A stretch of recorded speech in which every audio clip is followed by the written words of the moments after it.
तो 12th standard के students हो जाओ तैयार, क्योंकि आपके इंग्लिश की प्रिपरेशन करवाने के लिए एक और जबरदस्त वीडियो में लेकर आ गया हूं, जो कि होने वाला है माइंड मैपिंग के ऊपर। जी हां दोस्तों, काफी सारे बच्चों मुझे कमेंट कर रहे थे एंड पर्सनली डीएम भी कर रहे थे इंस्टाग्राम के ऊपर कि सर माइंड मैपिंग जो है उसमें कभी कभी हमें कंफ्यूजन होता है कि किस प्रकार से हम फ्लो चार्ट्स को तैयार करें। और जिनको नहीं पता, अगेन बताना चाहता कि माइंड मैपिंग एक ऐसा क्वेश्चन है जो जनरली आपके क्वेश्चन पेपर में आपको क्वेश्चन नंबर 2, जो कि अगर आप देखोगे तो उसमें सी पार्ट में, यानी कि जो क्वेश्चन नंबर 2 का सी पार्ट होता है उसमें पूछा जाता है माइंड मैपिंग। जनरली 3 मार्क्स का आता है। तो आज के दिन कम से कम 5 ऐसे माइंड मैपिंग के ऊपर जो टॉपिक्स है उसके ऊपर मैं सॉल्यूशंस प्रोवाइड करने वाला हूं और आपको समझाने वाला हूं किस प्रकार से आप उसको फ्रेम कर सकते हो। अगर आप ये 5 देख लेते हो सकता है इन्हीं में से कोई ना कोई एक माइंड मैपिंग आपको एग्जाम के क्वेश्चन पेपर में देखने मिल जाएंगे। तो भले ये माइंड मैपिंग को हम पैसेज यानी एक्सट्रैक्ट जो हमें दिया होता है उनमें से ही फाइंड आउट करना होता है, उनमें से ही फ्रेम करना होता है, लेकिन उसके लिए भी एक तरीका होता है, वो सब चीज बताऊंगा। तो बिल्कुल ध्यान से और अच्छी तरीके से समझ के लेना कि क्या होता है माइंड मैपिंग और किस तरीके से हम उसको सॉल्व करते हैं। तो चलो लेट्स गेट स्टार्टेड। तो सबसे पहले अगेन जैसा मैंने बोला कि ये किस बारे में है, कि हमारा ये जो माइंड मैपिंग है ये जो है, अगर मैं बात करूं तो माइंड मैपिंग में एक सबसे इंपॉर्टेंट चीज आपको ध्यान रखना है कि इसमें 2 तरीके से आपको आंसर लिखना। तो टोटल मार्क्स कितना करता है? कैरी 3 मार्क्स करता है। तो लॉजिकल फ्लो ऑफ आइडियाज जो होता है, अगर आप करते हो, मैं 3 मार्क्स के हिसाब से बात करूं तो जो भी आपका लॉजिकल फ्लो होता है आइडियाज का, ठीक है, इसका आपको 2 मार्क्स मिलता है, क्योंकि आपको पता है टोटल माइंड मैपिंग 3 मार्क्स का आता है, लेकिन आपको पता है कि ये जो माइंड मैपिंग है उसको फ्रेम करना होता है। तो आपका जो लॉजिकल आइडियाज है, ठीक है, अगर मैं बात करूं उसका थॉट्स है, उसका जो कंसेप्ट है, उसके ऊपर आपको पूरा क्लैरिटी होना चाहिए जो आप लिख रहे हो वहां पे। तो जो भी उसका आइडियाज आप लिख रहे हो, जो भी थॉट्स लिख रहे हो, जो भी उसका कॉन्सेप्ट लिख रहे हो, ये कहीं ना कहीं आपका 2 मार्क्स आपको देके जाएगा। और उससे भी सबसे ज्यादा इंपॉर्टेंट चीज है कि जो आप माइंड मैपिंग बना रहे हो, यानी एक तरीके से फ्लोचार्ट जैसा बना रहे हो, उसका प्रेजेंटेशन बहुत मायने रखता है। तो प्रेजेंटेशन का 1 मार्क्स कैरी करता है। तो अगर आप देखोगे तो 2 + 1 मिला के आपको 3 मार्क्स मिल सकता है। तो दोनों चीज पे आपको ध्यान देना है कि आपका कंटेंट क्या है, उसका प्रॉपर कंसेप्ट है, थॉट, उस प्रोसेस जो है, लॉजिकल एक्सप्लेनेशन है, उसके अंदर explanation in the sense proper classification है, वो अगर आप कर रहे हो तो 2 में से 2 मिल जाएगा और 1 मार्क्स प्रेजेंटेशन का। तो अगर आप ठीक ठाक डायग्राम बना लेते हो और उसमें आंसर कर देते हो तो आपको 3 में से 3 मिलने का चांसेस हमेशा होता है माइंड मैपिंग में। और मैं बोलता हूं बच्चे आप आराम से 3 में से 3 मार्क्स निकाल सकते हो। तो चलो लेट्स गेट स्टार्टेड। तो सबसे पहला एग्जांपल है जो कि again, develop a mind mapping frame design using your ideas, thought, concept to illustrate develop on the topic. ध्यान देना इस चीज को, क्या बोल रहा है, डेवलप ऑन द टॉपिक क्या है आपका, इफेक्ट्स ऑफ म्यूजिक, यानी म्यूजिक की क्या क्या इफेक्ट हो सकते हैं। हम सभी लोग कहीं ना कहीं बचपन में या फिर अपने अभी इस फेज में, आप लोग तो चलो यंग हो काफी, 15, 16, 17, 17, 18 साल के ही होंगे, तो म्यूजिक जरूर सुनते होंगे। मैं इवन इस एज में भी म्यूजिक सुनता हूं, और जो बड़े हो जाते हैं, जो बुजुर्ग हो जाते हैं, वो भी म्यूजिक सुनते हैं। तो म्यूजिक ऐसा चीज है जो हर कोई जनरेशन वाले जो लोग होते हैं वो सुनते हैं।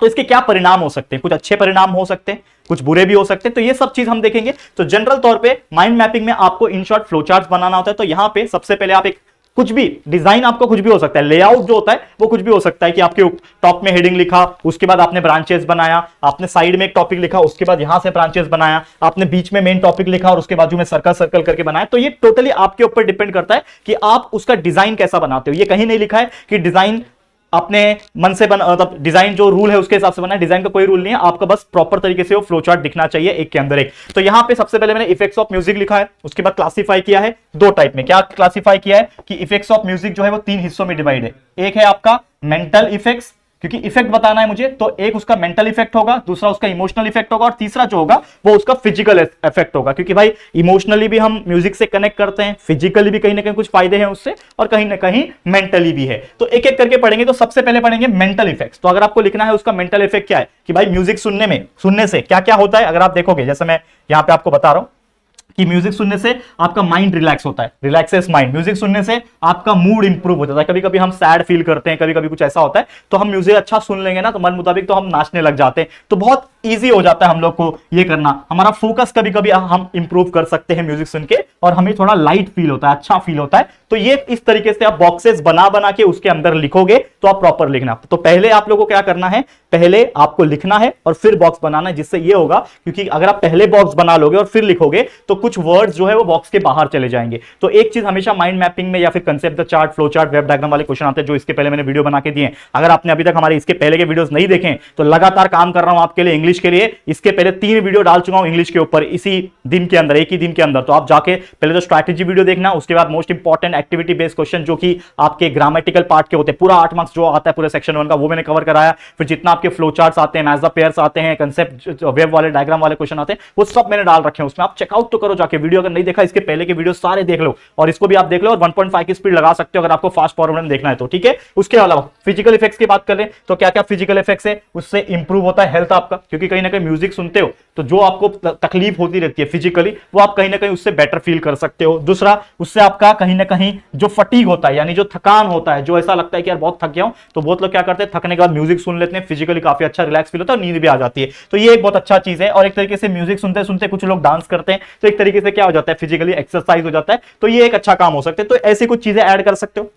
दूसरा, उसका इमोशनल इफेक्ट क्या है। इमोशनली अगर आप देखोगे तो जो हमें दर्द होता है, पेन, कौन सा पेन, जो इमोशनली पेन होता है, कुछ लोग ऐसे होते हैं जो इमोशनली किसी का हार्ट ब्रेक हुआ है, कुछ हुआ है, समझ रहे हो, तो ये चीजें जो है ना कहीं ना कहीं म्यूजिक सुनता है तो बहुत अच्छा फील करवाता है, ठीक है ना। फिर हो गया पॉजिटिव रहने में हेल्प करता है, फिर रिड्यूस एंजाइटी, आपका स्ट्रेस करता है, डिप्रेशन को रिड्यूस करता है। तो ये कुछ ऐसे इमोशनल इफेक्ट है और ये सब चीज आप थोड़ा लॉजिकल वे में, थोड़ा बहुत जो पैसेज होगा उसका सहारा ले सकते हो, थोड़ा बहुत आपका लॉजिकल एक्सप्लेनेशन वगैरह होगा तो आप आराम से इस चीज को ऐसा लिख सकते हो। तो इस तरीके से माइंड मैपिंग तैयार करोगे, फुल 3 में से 3 मार्क्स जो है वो आपको मिल जाएगा बच्चा। तो जरूर से ऐसे माइंड मैपिंग को प्रैक्टिस करके लेना और कुछ की पॉइंट जो मैंने लिखाए हैं उसको याद कर लेना। अगर इफेक्ट्स ऑफ म्यूजिक के ऊपर क्वेश्चन आया तो आप आराम से कर सकते हो। नेक्स्ट आगे बढ़ते हैं। अगला जो टॉपिक है माइंड मैपिंग का, अगर पढ़ो ध्यान से तो क्या बोल रहा है, develop a mind mapping, design करना है फ्रेम, थॉट्स, आइडिया जो भी है, किसके ऊपर है, बेनिफिट्स ऑफ इंग्लिश लैंग्वेज, यानी इंग्लिश लैंग्वेज का क्या क्या बेनिफिट्स है वो आपको सोचना है, ठीक है। अब यहां पे मैंने तैयार किया हुआ एक माइंड मैपिंग, अगेन आप देखोगे तो कुछ कुछ मेरे वर्ड जो है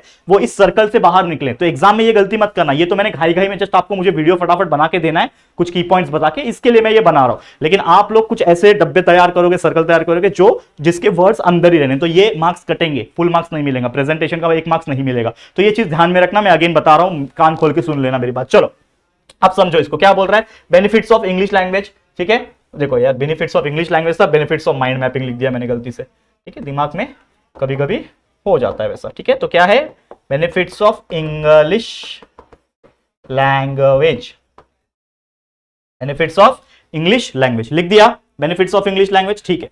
चलो इंग्लिश लैंग्वेज के क्या क्या बेनिफिट्स होते हैं। पहला benefit, higher education in foreign countries. अगर आप फॉरेन कंट्रीज पढ़ने जाते हो तो बहुत सारे ऐसे कंट्रीज होते हैं, अगर आपको इंग्लिश बोलने आ रहा है तो ही आपको एडमिशन मिलेगा, अदरवाइज नहीं आता है। तो आपको पता है बहुत सारे एग्जाम होते हैं, एग्जांपल के तौर पे आईएलटीएस करके एग्जाम होता है जो आपको चेक करता है कि आपका इंग्लिश स्पीकिंग कैसा है। तो ये हो गया, एक लिख सकते हो। दूसरा बेनिफिट्स क्या है इंग्लिश लैंग्वेज का, जो कि है बिजनेस एक्सपांशन ओवर ग्लोब। कुछ बिजनेसमैन होते हैं लेकिन अपने इंडिया के बाहर बिजनेस करना चाहते हैं, अब हिंदी बोलेगा जाके या फिर मराठी मध्ये बोलणार तो कसं चालणार, नहीं चलेगा ना भाई, तो उसको जाके इंग्लिश में ही बात करना पड़ेगा, because they don't know our language. तो वी हैव टू कम्युनिकेट एक ऐसे लैंग्वेज में जो दोनों को आता हो, दैट इज इंग्लिश। तो इंग्लिश एक बहुत अच्छा लैंग्वेज है ग्लोबली, अगर हमको बिजनेस एक्सपांड करना है तो उसके लिए काम आएगा। इंग्लिश करियर अपॉर्चुनिटीज के लिए अच्छा है, बाहर जाके जॉब करना है तो करियर बनाना है तो इंग्लिश बोलना आना चाहिए, इंग्लिश लैंग्वेज। फिर एक्सेस टू ग्लोबल मार्केट में अपना नाम बनाना है तो आप ये कर सकते हो। एडुकेटेड फील कराता है, जो बच्चा इंग्लिश घपाघप बोलता है, जो इंसान घपाघप इंग्लिश बोल रहा है खासकर इंडिया में, तो लगता है कि यार पढ़ा लिखा आदमी है कि नहीं, तो एडुकेटेड फील आता है, थोड़ा सा बड़े आदमी वाला फील आता है। ये आपने जनरली देखा होगा अगर आप समझ पा रहे हो इस चीज को। दूसरा, यूनिवर्सल एक्सेप्टेड लैंग्वेज है, यानी आप दुनिया में किसी भी कोने में चले जाओ, इंग्लिश जो है वो जनरली बोला जाता है, अगर आप देखोगे जाके ग्लोबली एक्सेप्टेड है, ठीक है। तो ये चीजें आपको as a benefits of English language आप लिख सकते हो माइंड मैपिंग के थ्रू। तो इस प्रकार से अच्छा प्रेजेंटेशन करोगे और अच्छे से लिखोगे, 3 में से 3 मार्क्स आराम से मिल जाएंगे। नेक्स्ट क्वेश्चन पे चले, स्क्रीनशॉट लेना है तो ले सकते हो बच्चा, कोई दिक्कत की बात नहीं है। अगला क्वेश्चन आप देखो, India is a very vast country with different weather patterns, prepare a mind map on the seasons। किसकी बात हो रही है, इंडिया की बात करिए और सीजन की बात हो रही है, यानी इंडिया में बहुत सारे सीजन होते हैं। अगर आप मेनली हम बात करें इंडिया के 3 कौन से सीजन होते हैं, विंटर सीजन, गर्मी का season, summer season and monsoon यानी बारिश का सीजन। तो हमने क्या किया, सीजन इन इंडिया लिख दिया, उसके 3 क्लासिफाई कर दिए, समर, विंटर और मॉनसून, ठीक है, 3 सीजन होते हैं। तो सबसे पहले समर सीजन की बात करें तो समर सीजन में, और क्वेश्चन क्या बोल रहा है, अगर आप देखो क्वेश्चन को समझोगे तो क्वेश्चन में क्या बोल रहा है कि prepare a mind map we have reason by giving examples of different activities, यानी एग्जांपल्स क्या देना है, अलग अलग एक्टिविटीज हम कौन से सीजन में क्या करते हैं। आपको पता है ना, जैसे बारिश आता है तो हम चाय पकौड़े खाते हैं यूजुअल तौर पे, तो वही चीज बताना है। तो समर में क्या करते हैं, तो समर में लोग ज्यादा पानी पीते हैं, तो ड्रिंक मोर वाटर लिख दिया। फिर समर में कोल्ड प्लेसेस पे विजिट करते हैं, हिल स्टेशन जाते हैं, ठंडी जगह जाते हैं, कुल्लू मनाली वगैरह घूम के आते हैं, ठीक है, जा सकते हो आप भी आपके एग्जाम होने के बाद, ठीक है। उसके बाद आइसक्रीम वगैरह जो लोग ज्यादा गर्मी के सीजन में, समर वैकेशन में खाते हैं, ठीक है। उसके बाद लोग बीचेस वगैरह जाते हैं, समुद्र के किनारे जाते हैं, कॉटन के कपड़े पहनते हैं ताकि पसीना को एब्जॉर्ब कर पाए। तो ये सब चीजें एक्टिविटीज के फॉर्म में लोग करते हैं समर सीजन में। वही विंटर सीजन में क्या करते हैं, तो लोग गरम गरम ड्रिंक्स जैसे चाय, कॉफी, हॉट ड्रिंक्स वगैरह जो होते हैं वो लेते हैं। ठीक है, उसके अलावा स्नोफॉल जहां पे होता होगा वहां पे स्नोफॉल लोग एंजॉय करते हैं, विंटर में ही स्नोफॉल होता है, आपको पता ही है। इसके अलावा गर्म कपड़े पहनते हैं, sweater, jackets and all, woollen clothes पहनते हैं, और बॉन फायर यानी आग जलाते हैं। अगर आपने देखा होगा आग, गांव, खासकर गांव के लोग मस्त लकड़ी जलाया, आग ताप रहे बैठ के, करते हैं कि नहीं? आप लोग भी किए होंगे कि नहीं यार, बता देना कॉमेंट करके, समझ में आ रहा है? तो ये सब चीजें जो है ये होती है किसके अंदर होती है बच्चा? ये होती है आपके विंटर सीजन के अंदर। वही बात करूं मॉनसून सीजन की, तो मॉनसून में क्या किया जाता है? जनरल तौर पे बारिश आती है, तो बारिश से बचने के लिए हम क्या यूज करते हैं? जनरली रेनकोट यूज करते हैं, अम्ब्रेला यूज करते हैं। इसके अलावा स्नैक्स, खासकर हर घर में, इंडियन घर में यही होता है, अरे बारिश हो रही है आज तो यार मस्त मौसम है, चाय पकौड़े हो जाए, तो स्नैक्स वगैरह खाते हैं, चाय पकौड़े ऐसे गरम गरम चीजें खाते हैं, भजिया वगैरह, तो ये इंडियन लोग करते हैं। इसके अलावा रेन में पहली बारिश आई तो डांस करते हैं, बहुत सारे लोग, बहुत पसंद है उनको। इसके अलावा वाटरफॉल्स वगैरह जाते हैं, क्योंकि बारिश के सीजन में वाटरफॉल्स बहुत सारे बन जाते हैं, ठीक है ना, तो वहां पे विजिट करते हैं लोग। तो इस प्रकार से आप यहां पे माइंड मैपिंग लिख सकते हो इस पर्टिकुलर टॉपिक के लिए। समझ में आ गया? क्लियर है दोस्तों? तो उम्मीद कर रहा हूं कि ये टॉपिक आपको अच्छे से समझ गया होगा। तो आगे बढ़ जाते हैं हम लोग, और भी 2 टॉपिक है माइंड मैपिंग के, उसको भी अच्छी तरीके से समझ लो। नेक्स्ट क्या है? Develop a mind mapping, design करना है using the idea, thought, concept to illustrate development of topic beauty of colours. Colour, रंग, जो कलर होता है, रंग जिसको बोलते हैं, उसकी क्या विशेषताएं हैं और उसके क्या ब्यूटी है, क्या सौंदर्य है उसका। तो सबसे पहले बीच में लिख दिया ब्यूटी ऑफ कलर, ऐसा बॉक्सेस बना दिया। अब उसके अंदर क्या लिख रहा हूं? सबसे पहले ब्यूटी ऑफ कलर, पहला expression of motives and mood. Colour से बहुत सारे एक्सप्रेशंस निकल के आते हैं, जैसे ब्लैक कलर बताता है कितना वो है, एग्रेसिव है, डार्क कलर्स जो होते हैं। लाइट कलर क्या बताता है? थोड़ा सा सॉफ्टनेस बताता है। तो ये मूड, मोटिव, ये सब चीजें जस्टिफाई करता है कलर, ठीक है। उसके अलावा कुछ फीलिंग्स एंड इमोशन बताता है, जैसे हम रेड कलर की कुछ चीजें हमारे लव्ड वंस को देते हैं, तो वो हमें क्या बताता है? इमोशंस बताता है, फीलिंग बताता है। अगर आप कोई काला कलर का गुलाब दोगे, जो कि होता नहीं है, लेकिन फिर भी उसको अच्छा लगेगा या नहीं? लेकिन आप वही रेड रोज दोगे तो सबको अच्छा लगता है कि नहीं? समझ में आ रहा है? फिर नेक्स्ट है सिग्निफाई आइडियाज एंड मीनिंग। बहुत सारे कलर्स कुछ मीनिंग बताते हैं, कुछ सिंबल बताते हैं, जैसे मैंने बोला ग्रीन कलर गो, जैसे रेड लाइट्स होते हैं ना आपके ट्रैफिक लाइट्स, तो ग्रीन कलर मतलब जाओ, लाल मतलब खतरा, ठीक है ना, येलो मतलब स्लो डाउन हो जाओ। तो ऐसे कुछ कलर्स होते हैं जो जिसका कुछ मीनिंग होता है, ये भी बता सकता है। इसके अलावा यूनिवर्स यानी हमारा ब्रह्मांड, हमारी दुनिया, हमारा वर्ल्ड, उसको कलरफुल बताता है। अगर मान लो इमेजिन करो कि हमारी दुनिया ब्लैक एंड व्हाइट होती, तो हर चीज ब्लैक दिखती, हर चीज व्हाइट दिखती, ब्लैक एंड व्हाइट दिखती, तो अच्छा लगता क्या नहीं? जो कलर्स होते हैं वो कहीं ना कहीं इस दुनिया को बहुत खूबसूरत बना रहे, चाहे वो नेचर का ग्रीनरी हो, समुद्र का नीलापन हो, आसमान का व्हाइट हो, नीलापन हो, तो ये चीजें सुंदर बनाती है, ठीक है। इसके अलावा हेल्प्स इन क्लासिफिकेशन, क्योंकि हम कोई भी चीज को क्लासिफाई कर लेंगे कि हाँ ये डार्क कलर है, ये व्हाइट कलर है जो है, तो एक अलग अलग चीजों को क्लासिफाई करने के लिए कलर्स का बहुत बड़ा योगदान है। And add life and vibrant, ठीक है, तो लाइफ में कलर आना, वाइब्रेंट लाना, ये बहुत ही सुंदर चीज होती है। That is the we can say meaning of beauty of colours. तो ये हमने अच्छी तरीके से बता दिया। तो इस तरीके से आप माइंड मैपिंग कर सकते हो, स्क्रीनशॉट आप ले लेना, ठीक है, समझ में आ रहा है? चलो, तो एक और क्वेश्चन जो मुझे आपको देना है माइंड मैपिंग के ऊपर, जो कि आखिरी क्वेश्चन है, यहां पे ध्यान दो, जो कि क्या बोल रहा है कि you live in an era where huge information is communicated to you in different forms continuously, develop a mind mapping frame design करना है, कंसेप्ट थॉट लिखना है आपका, develop on the topic forms of communication. Topic क्या है? Forms of communication. Communication कितने प्रकार के होते हैं, कितने फॉर्म्स के होते हैं?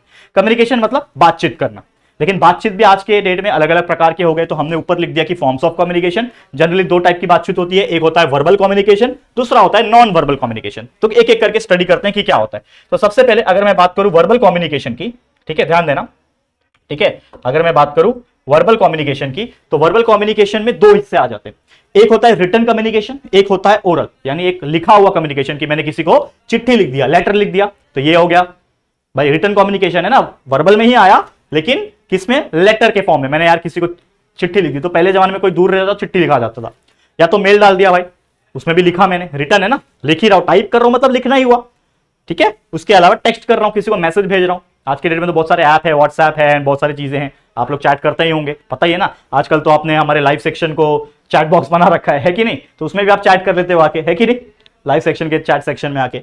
तो ये चीजें हैं, ये आपका रिटन कम्युनिकेशन है। दूसरा ओरल कम्युनिकेशन, ओरल मतलब बोली जाने वाली चीजें। तो या तो आप फोन कॉल करते हो, किससे, आए दोस्त कैसा है, क्या हाल चाल, कितना पढ़ के हुआ इंग्लिश, बोलते हो कि नहीं? तो ये हो गया फोन कॉल। दूसरा स्पीच के फॉर्म में बता रहे हो। तीसरा फेस ऑफ, सामने सामने एक दूसरे के सामने बात कर रहे हैं, भाई इधर सामने एक दोस्त खड़ा है और हम लोग बात कर रहे हैं, that is nothing but the oral communication, verbal communication. और दूसरा जो टाइप का कम्युनिकेशन है वो non verbal communication. Non verbal मतलब यहां पे जो चीजें हैं वो किसी लिखित या फिर किसी बोली हुई चीज नहीं है, ये नॉन वर्बल है भाई, मतलब वर्बली कुछ चीज बोली ही नहीं जा रही है, ना तो लिखी जा रही है। यहां पे जो टाइप का कम्युनिकेशन है नॉन वर्बल, उसमें क्या क्या आता है? सबसे पहला आ जाता है पर्सनालिटी। कुछ लोग पर्सनालिटी के हिसाब से बहुत सारी चीजें बोल जाते हैं, समझ में आ जाता है।